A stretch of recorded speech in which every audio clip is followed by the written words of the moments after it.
नेहमी आपण महिला सबलीकरण, सशक्तीकरण ह्याविषयी बोलतो, पण बऱ्याचदा असं जाणवतं की म्हणजे तुम्ही तर करता आहात, पण समाजातले इतर जे लोक आहेत ते पुढे येऊन फारसं त्या बाबतीत काही करत नाहीत. पण आता सरकारने उमेदच्या माध्यमातनं हे जे इनिशिएटिव्ह सुरू केलेले, हा जो उपक्रम आहे, तुम्हाला असं वाटतं की इतका स्तुत्य आहे आणि आता तो सुरू झालाय आणि ज्या पद्धतीचा रिस्पॉन्स आलेला आहे, असं वाटतंय की अजून तो उत्तरोत्तर आणखीन वाढत जाईल आणि उमेदचा हा जो परिवार आहे तो असाच द्विगुणित होत जाईल. मला तुम्हाला विचारायचं, या उपक्रमाविषयी तुम्हाला काय वाटतं? कारण आता तुम्ही या परिवारात ज्युरी म्हणून सामील झालेला आहात.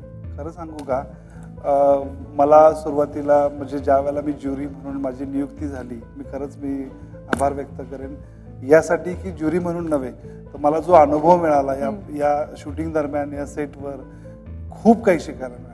म्हणजे फक्त सेटवरच नाही तर या महिलांच्याकडून खूप शिकायला मिळालं. कारण मी एक महिला गृहउद्योग चालवतो, म्हणजे मी फक्त एक मॅनेजमेंट करतो. माझी मिसेस आहे, भावाची मिसेस आहे, आई आहे, किंवा अशा आमच्या अनेक महिला आहेत की त्या एकत्र येऊन सगळं काम चालू आहे.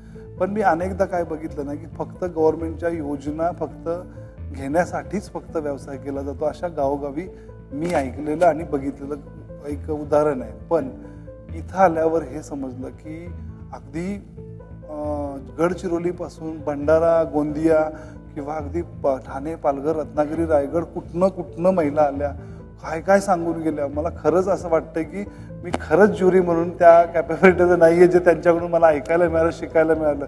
अनेक अनुभव मिळाले, इतके खतरनाक अनुभव होते ना, म्हणजे माझ्या अंगावर आत्ताही काटा आलाय की खरं सांगू का, उमेद अभियान हे महाराष्ट्रातलं वन ऑफ द बेस्ट पहिलं अभियान नव्हे, हे एक ऐतिहासिक एक वेगळंच काहीतरी मला असं वाटतं याचं स्ट्रक्चर आहे. मी नाही शब्दात व्यक्त करू शकत, पण खूप सुंदर आहे.